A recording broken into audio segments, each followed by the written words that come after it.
Hindi naman po natin maitatanggi na lahat ng Pinoy nagseselebra o nagdiriwang ng okasyon ng Kapaskuhan.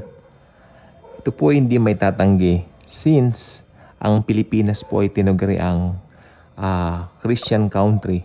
Pero kung tutuusin po, mostly po nang nandito, Roman Catholics. Okay? Which is good din kasi Roman Catholics love Jesus.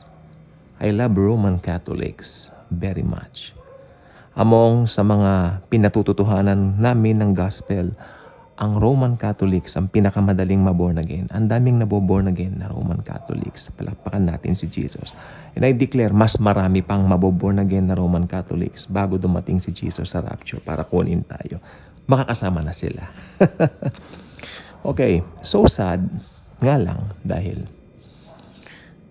sa kabila ng lahat na sabi nga, Christian country ang Pilipinas, yung po bang diwa ng Kapaskuhan, ito po ba ay nangyayari pa?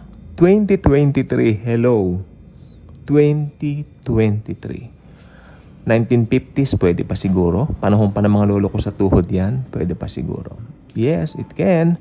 But, yung panahon natin ngayon, kami, mga millennials, yung sumunod sa amin, mga Gen Z, yung mga susunod pa kaya, naku po, anong klaseng generation na kaya yun, kung hindi pa magra-rapture? Ano ang Pasko?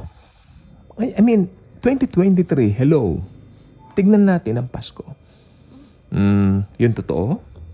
Ano ang Pasko ngayon, 2023? Bagong iPhone, bagong Honor 90 5G.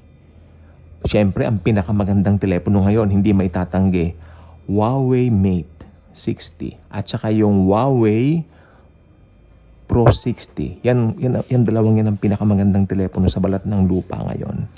At yan ang pinag-iipunan ng mga ibang kakilala kong mayayaman naman. I mean, kaya nilang bilhin but still, tinitingnan pa rin yung budget. Ano pa? Pasko, handaan, lagi naman po taon-taon. Pero hindi, ibahin natin. Pasko, sa Pilipinas, pupunta ng BGC. Actually, hindi na po sikat yung mga malls Puro na sa BGC, ganyan na, no? Nag-iiba. Kanina habang naliligo ako, I was thinking, nung kami mga bata, sabi ko, while growing up in the 90s, hindi ganito ang buhay. Hindi ganito, may kasimplihan. Actually, sabi ko, Lord, yung mga taong kakilala ko noon, kakilala namin noon, na mga may edad na noon, wala na ngayon. Malungkot dahil naging mabuti itong mga taong ito sa amin. No? Ngayon ay, siyempre, pumanaw na. Hindi natin kayang kontrolin ang pagbabago ng panahon. We cannot control. In fact, ang sabi ng Hebrews chapter, kung hindi ako nagkakamali na sa chapter 5 yata yun, no? If I'm not mistaken, Jesus Christ the same yesterday, today, and forever. So, it's kinda weird na kahit na gano'n ang katotohanan na yan, ang mga tao ngayon, even Christians, hindi yata nila nalalaman yan. Dahil even Christians right now, parang nakasentro sa materialismo, sa materialism. I'm not condemning anyone. Ako, meron po akong pangangailangan. Ang kulit-kulit ko na po doon sa ahenteng kasama ko kung ano ang mangyayari sa mga buyer. Ako tawag yung isang kasama kong ahente sa akin. I mean, Lord, kailan matatapos ito? Supposed to be last week pa. Pero napansin ko, nakatutok na kami masyado sa mundo. Teka lang po, Panginoon ka ko, ay magpapasko. Ang sabi ng mga kasamahan ko, ng mga ahente, magpapasko, kailangan na yung pera, natameme ako. Oh Lord ka ko, itong dahilan ng Pasko, pera. Hindi po ba? I mean, ikaw na nakikinig na nanonood nitong vlog na ito.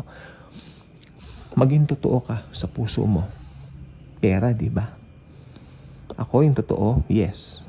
Talagang kaninang umaga, paggising ko, Jesus, siyempre, I talk to Jesus. Pero ang sabi ko agad sa kanya, Lord, pupunta ako doon sa kasama kong ahente, sana okay na lahat. Pagpunta ko, hindi pa rin pala okay. Wala pang pinapadala sa akin na message. So, hindi hindi nangyayari agad yung mga bagay na yan. Kaya kaninang umaga, aminado ko, stress ako. I was so stressed this morning. May mga kailangan bayaran na bills, Pasko, di ba? Pero alam po ba ninyo, binigay ni Lord ang peace sa akin kasi nakakatuwa na nung alas 12 na, nag-devotion ako. Sabi ko, Lord, nung binasa ko ang salita mo, na-relax ako. Diba? So, ganyan po tayo eh. Magpapasko. Alam po ba ninyo kung tutusin, ang magpapasko, ito ang pinaka-stressful na part ng taon. Yes, maraming pera dyan. Maraming darating na blessings. Of course, coming from the Lord, coming from up above, no? Santiago 1:17, James 1:17. All good things comes from above. The Father of love. Goodness, the Father God. Pero, kung titignan po natin, masyado na tayong focus sa material. I'm not saying to detach from it because nandito tayo sa mundo. Kailangan natin lahat ng yan. I mean, paano ka pupunta sa mga lugar na gusto mong puntahan kung hindi ka magpapagasolina ng kotse mo? Pera pa rin yun. Paano mo aayusin yung mga dapat mong ayusin kung hindi ka magpapaserox? Pera pa rin yun. Diba? I mean, yeah.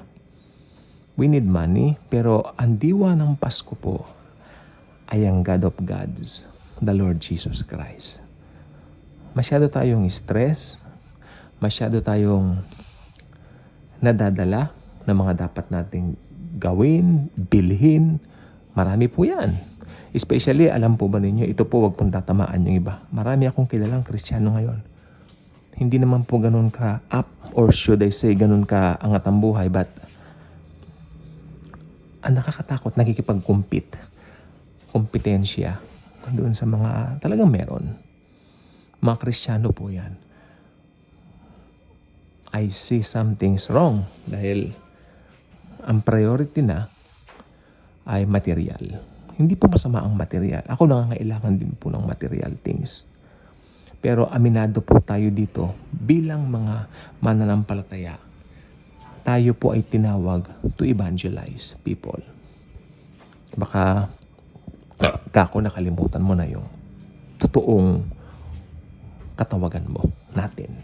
Malungkot po yan. Our calling is to share Jesus. His love, His grace. Sa pantanong ko, itong Kapaskuhan ba na ipagdiriwang pa rin ba yung tunay na diwa nito? Ito yung tanong ko kanina. Tanungin na lang po natin ang mga sarili natin. Sapagkat ito pong tanong na ito iiwanan kong tanong. Napagdiriwang pa ba natin yun? Dapat ipagdiwang. Yung tunay na kadahilanan ba ng Pasko, siya pa rin bang nagagawa natin tuwing sumasapit ang Pasko? It's all about money ba? It's all about material things ba? It's so sad. How about paggising mo sa Pasko, Happy Birthday, Lord Jesus? Maski ganon. And then, the Lord loves to bless His people, the born-again Christians. Ayan po ay hindi may tatanggi. But ang katotohanan po na nakikita ko ngayon sa mundo, mas focus ang tao, believer kay unbeliever, sa pera, sa stress. Pero alam po ba ninyo, 3 years back, COVID-19, di ba? Hindi tayo makalabas, pare-pareho. Pupunta ka lang noon ng Divisoria, pupunta ka lang noon ng Tiangge, pahirapan pa. Hahanapan ka pa ng kung ano-anong mga ID. Pero ngayon, natapos na yung pandemic na yun. Balik ba sa dati uli? I mean, ganoon na lang ang buhay. More on kaisipan natin sa world. Nasa world po tayo, hindi po masama yan. Pero ang akin lang naman po, kaya ginawa ko itong video ito, baka naman po nakakalimutan na natin, ano ba yung dahilan tayong mga born-again Christians kung bakit tayo nandito. Tayo po ay tinawag para mag-share ng good news ng Panginoong Hesukristo. Tinawag po tayo to evangelize people para maging mga ebanghelisador niya. Lalo na po ngayon, magpapasko, dapat natin malaman na si Jesus ang tunay na diwa nito. Kaya kung ikaw ay hindi pa subscriber sa channel na ito, I invite you to do so. Click the notification bell, share the video, share the love, and the wonderful grace of the Lord Jesus Christ. Thank you, and Jesus truly loves us all.